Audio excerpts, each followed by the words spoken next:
eksena sa issue ni Robin Padilla at ni Kiko Pangilinan, ipagpalagay na natin na mali ang ginawa ni Kiko Pangilinan na nasigawan niya si Robin Padilla. Okay, so be it. Pero bilang isang lalaki at bilang isang profesional, anong ginawa ni Kiko Pangilinan? Lumapit, malayo pa lang nakaamba na yung kamay. 'Di ba? Nakaamba yung kamay na manghihingi ng dispensa, kakamayan. Kumbaga, maikipag-ayos. Pero yung ugali na pinakita ni Robin Padilla, ugaling ano? Ugaling Duterte, 'di ba? Kung tutuusin, nasa Senado kayo. Dapat na halimbawa, inaccept ni Kiko Pangilinan na may mali siya. Hindi ka marunong magpatawad? Sumigaw lang? Nasigawan ka? Pinatay ka ba? Hindi ba't napagad ng tignan nun na ikaw yung inapi ka, pero dahil nagkaroon ng patawaran, nagpatawad ka? At least ikaw, maganda image mo. Kahit nagginanong ka, nakuha mo magpatawad. Eh hindi, itong putang na si Robin Padilla, gusto makipagsuntukan pa. Nakailang ganun si Kiko. Ang tagal, di ba? Nangangawit na nga yung mama. Ganun si Robin, oh. Tapos yung tatry niya naman tapikin sa ganito si Robin, parang gaganunin niya, naganon niya rin. Di ba? Ganun kagago talaga si Robin Padilla. Hindi kasi, di ba? Oh, ito na lang, para mas madali. Panoorin natin yung video at husgahan natin. Talaga, nabibisit ako sa pagmumukha nitong putang na si Trillanes talaga eh. Buwisit talaga eh. Oh. Ito. Asan na ba yan? Oh. Yeah, di ba? Iba na yung aura ng Senado. Pag ito na nakita mo yung pagmumukha ni Cayetano, ang nakikita ko mga kaiksena, isang taong puno ng kasinungalingan. Eh, yan ang trademark ng DDS, sinungaling. Oh. Senator Padilla.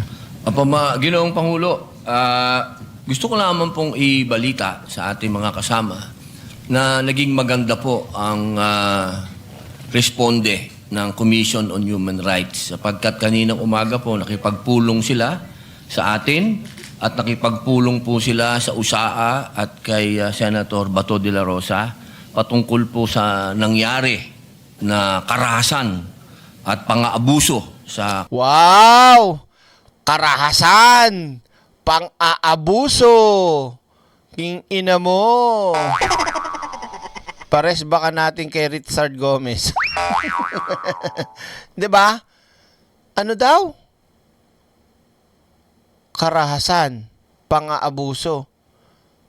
Mamaya po, bibisto natin yan si Robin Padilla, si Bato, gamit si NBI Director Matibag. Nagsalita mga kaiksene Sinungaling talaga itong mga putang inang to. Sige, tuloy natin. Thank you po, BMB Admin Eduardo.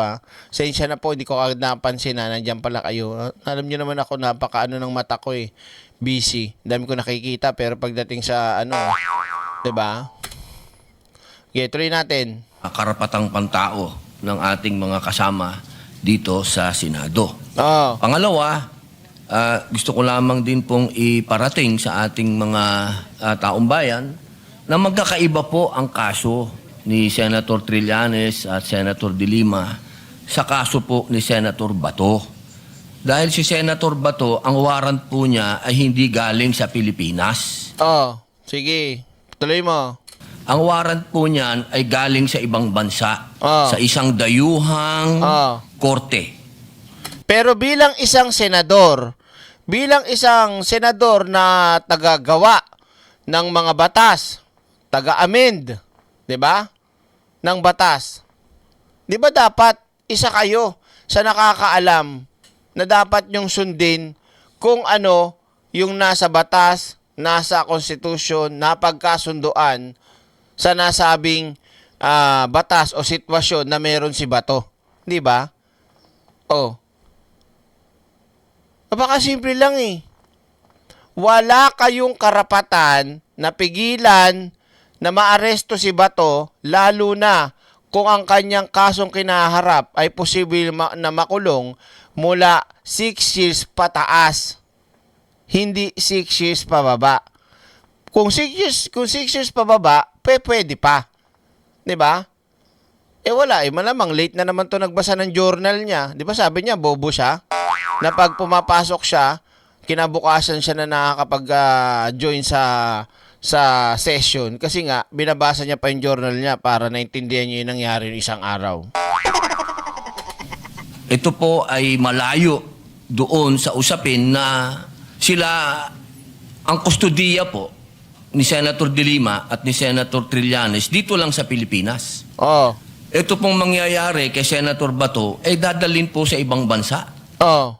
Ganito lang kasimple yan, 'di ba? Kung talagang walang kasalanan niyang si Bato de la Rosa at kayo'y naniniwala kay Bato at panalig kayo kay Bato, ba't kayo ba't kayo natatakot, 'di ba? Ba't kayo nag-aalala, nag-aalangan?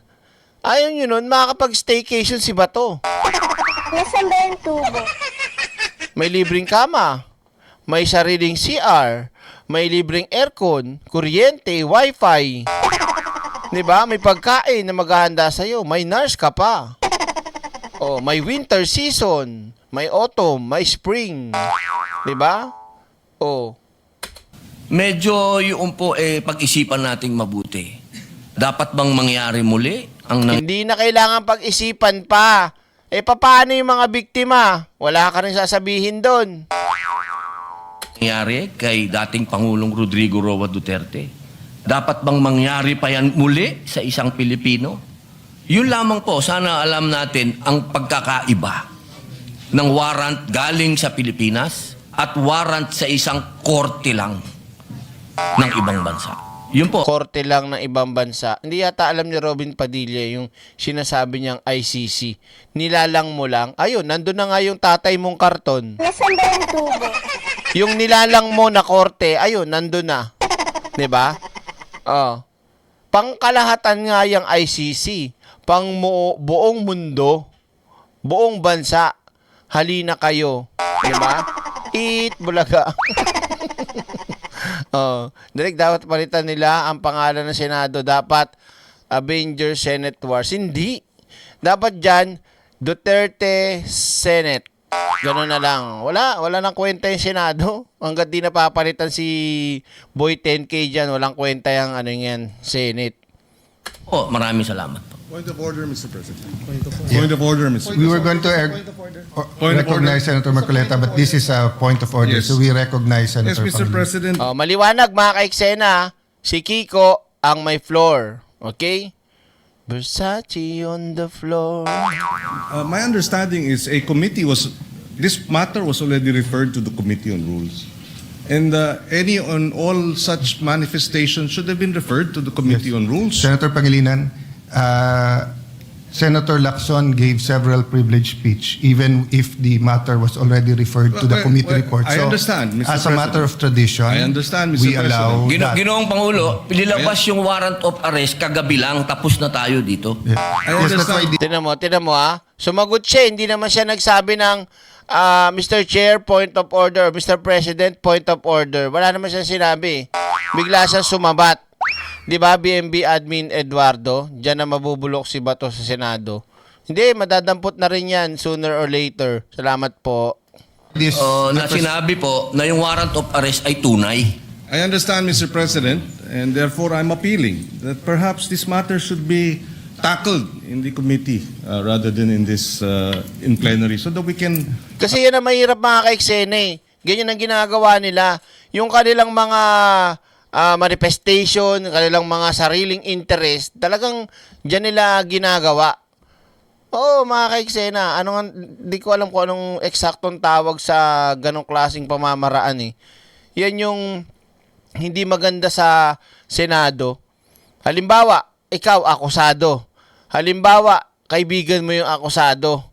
Yung nagagamit nyo sa parehas nyong interest, yung pagkakataon para kayo ay magpaawa, para kayo ay mag-mind conditioning. Tama namin sinasabi ni Kiko, wag dito, pag-usapan natin sa committee ng rules yan. Wag nyo dito banggitin, wag nyo dito i-ano yan. 'Di ba? Do you agree with me? Stand up. 'Di ba? Kahit si Atty. Claire na-discuss na rin to eh. Privilege speech, parang ganon. Yung mga privilege speech na ganyan, 'Di ba? Tapos yung privilege speech nila ay pag-atake minsan sa tao. Kung hindi naman, pagpapaawa sa taong bayan. 'Di ba? Oh. Grandstanding, yan. Very good. 'Di ba? Ganon kasi mga katarantado itong mga Duterte senators eh. Paborito yan lahat nila eh. 'Di ba? Interest lang talaga ng mga DDS yung inaano nila dito. Eh kung ako, kahit sabihin na natin binabanata ko si Kiko dati. Pero tama naman yung punto niya. Huwag natin dito pag-usapan yan. Doon tayo sa rules ng committee, hindi ganito. Nilalaso nila yung ibang utak ng mga kababayan natin eh. 'Di ba? Pag sila may kaso, ayaw nila ng justice, napapaka-unfair nila. Pag iba, kaso agad. Yan tayo eh. Oh. Address other concerns, Mr. President. The appeal, And the for the appeal- record, Paano natin pag-uusapan yung ibang... And for the record, Mr. President, I still have the floor.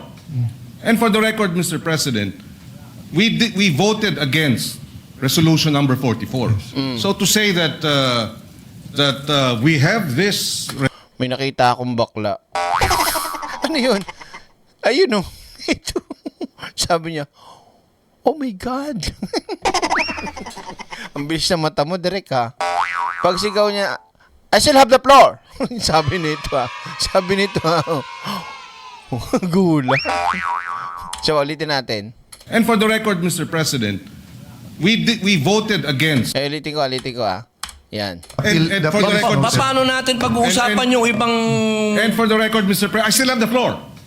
And for the record, Mr. President, we voted against. Ito, sabi ng babaeng katabi niyo, ganito yung mata. Oh. Nagulat eh. Nagulat. 'Di ba? Resolution number 44. So to say that we have this resolution, yes, but there are senators who voted against it, and therefore it is not necessarily. Hindi, pakinggan natin. Mataas din naman yung tono ni Robin Padilla, tinan mo. And for the record, Mr. President, The appeal- and the for the appeal- record, Paano natin pag-uusapan yung ibang...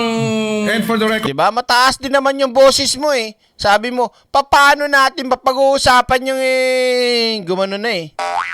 O, tas tsaka nag-ano si Kiko na, I still have the floor. Gusto niyo Versace on the floor? There's a good time tonight, girl. Vincent is on a really something. It's no other way to show it all. Nasaan ba yung tubo? Tuloy record, natin. Mr. President, I still have the floor. And for the record, Mr. President, we voted against resolution number 44. So to say that we have this resolution, yes, but there are senators who voted against it, and therefore it is not necessarily our agreement with the points being raised by the good senator from Camarines Norte. For the record, Senator Padilla did mention a while ago that he doesn't take it against and he acknowledges that some senators voted against it. And it's on the record. Having said that, the Sus! Pagtanggol mo pa, kaya tano. Ang ina nyo. Walang kakwenta-kwenta yung leadership mo. Halatang halata. Oh. Kakaloka oh. The appeal is noted, but I just like to mention that we usually give each other leeway depending on the importance of the matter, and the threat to Senator Bato is live. There's been no Wow, talagang tindi, no?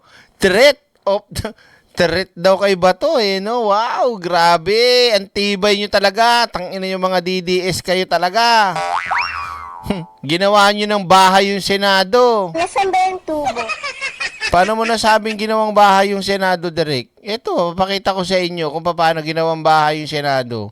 Bukod sa ginawa na nilang tambayan yung Senado ng mga DDS, ito, mga kaiksena, oh.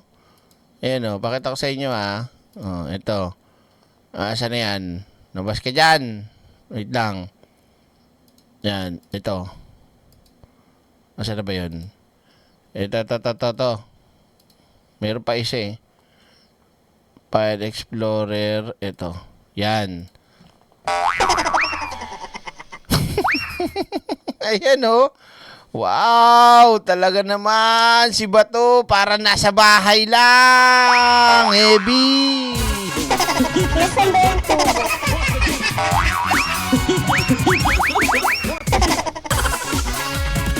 Alam niyo ba kung saan tumutuloy si Bato? Sa nasa opisina ni Jinggoy Estrada.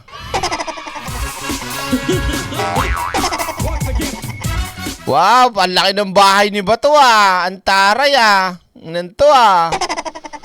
'Di ba? Oh. Bahay mo 'yan. Ang galing oh. Oh, relax na relax ah. Baka nagiinom pa yan. Siyempre, Jinggoy, walang alak sa opisina. Wow. Mga isang shot lang ng mga ganun dyan eh, di ba? Pak!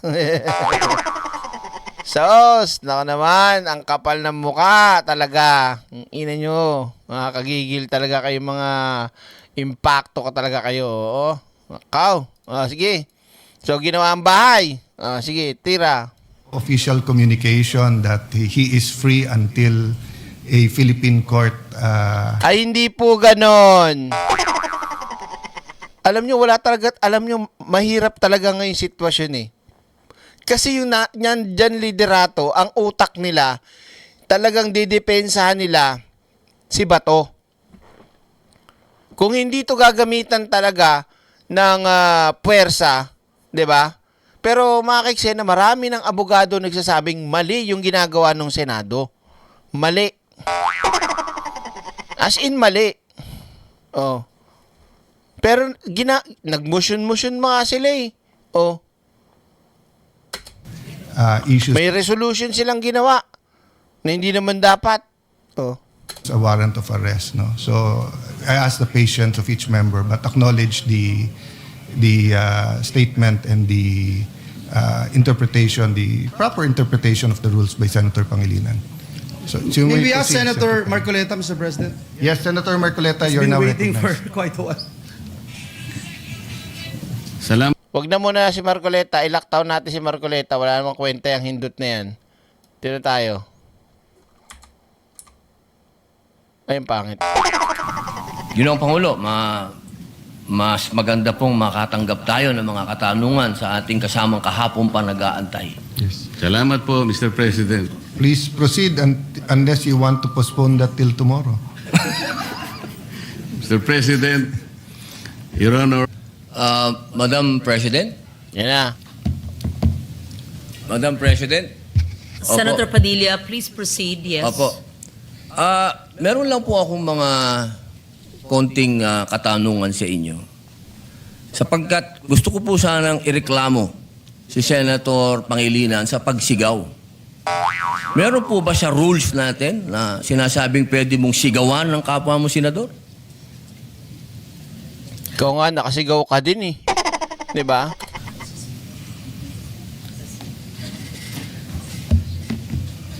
Mr. President. Narinig ko yung malakas na boses ni Senator Kiko Pangilinan. Alam ko na si Senator Pangilinan ay dating galing sa broadcasting, baka nag-modulate. Maari po ba Impacta, isa ka pa. Traidor ka, hindot. Traidor yan, traidor.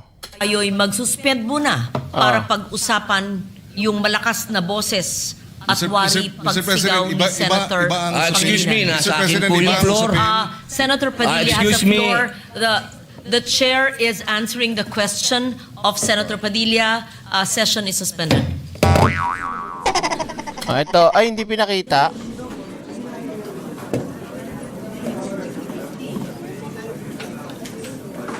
Earlier, Senator Padilla was... Wait lang. Ito. Ito. Kakaiba Ito. Dito yung buo. Dito ko pala napanood yun. Yan. Papakita ko sa inyo game. A session is suspended. So, makikita nyo dito mga ka-eksena kung paano yung approach dito ni Kiko. Ayan, oh. Pero yung mayroon pang mas buo niyan, pag alis niya sa podium, gumano na kagad si Kiko, malayo pa lang. Nangihingi na ng dispensa. Pasensya na, parang gano'n yung sinasabi niya. Tinawagay ni Robin dito mga ka-eksena. A session is suspended.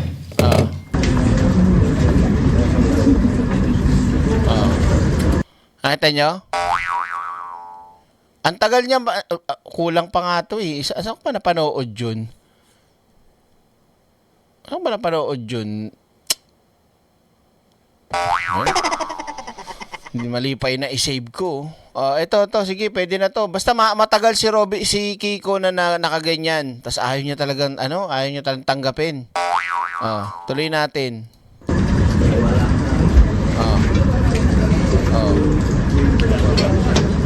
Ayun pa kumakamay pa rin siya, umaabot pa rin siya ng kamay na may pagkasundo. Ayaw pa rin. Tignan mo yung galaw ni Robin Padilla, parang talagang manguupak na eh. 'Di ba? Senador ka gunggong. Hindi ka tambay. Palibasa yung utak mo tambay. Nasaan ba yung tubo? Kahit ako, kung halimbawa lang po, pero di ko sinasabi halimbawa lang ako mapunta dyan, aba hindi ako gagayan ng asal. Senador ka na eh, di ba? Papakita mo dapat tamang asal. Puta, yung asal na pinapakita ni Robin, asal ng gago. Di ba? Tinan mo pa yan. Lalayo. So hindi niya tinatanggap yung paghingi ng dispensa ni Kiko, di ba? Hindi tinatanggap. Lalayo. Babalik pa yan. Kita mo? Susugod pa. Susugod pa eh.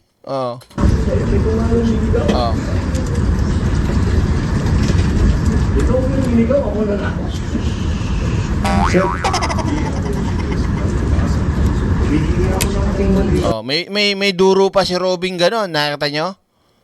'Di ba? Tsaka kung titingnan nyo mga ka-eksena, si JB tatawa-tawa lang, tapos si Bato naka-style lang din na para bang alam mo 'yon, 'di ba? 'Di ba? Ano doon? Sabi niya diyan direct, wag mo akong hawakan. Nakikipagkamay nga eh. Nakikipagkasundo nga sa'yo eh. Kumbaga may isang tao na nagpakababa para mag-ayos kayo. 'Di ba? Tapos ikaw, huwag hawakan. Ano ka, babae? Nasaan ba yung tubo? Asawa? Gusto ko tuloy silang kantahan. Anong kanta, direct? May naisip akong kanta sa kanilang dalawa. Huwag kang mag-isip ng ano pa man.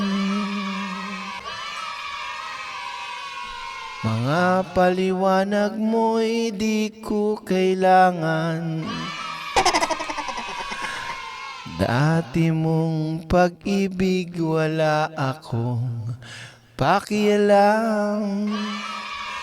Basta't mahal kita, maging sakay na sino ka man. Come on, everybody. Mahal kita pagkat mahal mo siya. Iniisip nila ay hindi mahalaga. Mahal kita, maging sakay na Nasaan ba yung tubo? sino ka man.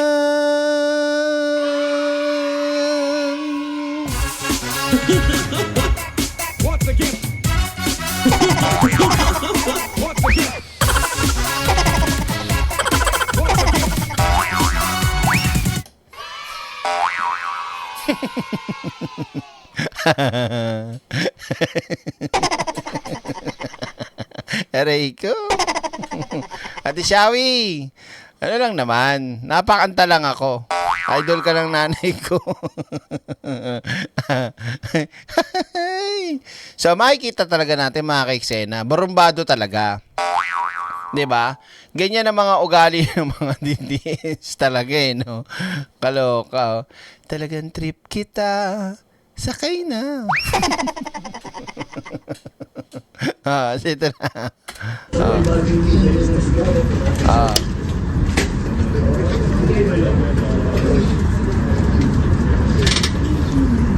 Sa style ni Robin, halatang gusto niya may mangyari. Halatang gusto niya may mangyari na magbugbugan sila, ganon. Yan ba trabaho niyo dyan, magbungbugan? Ha?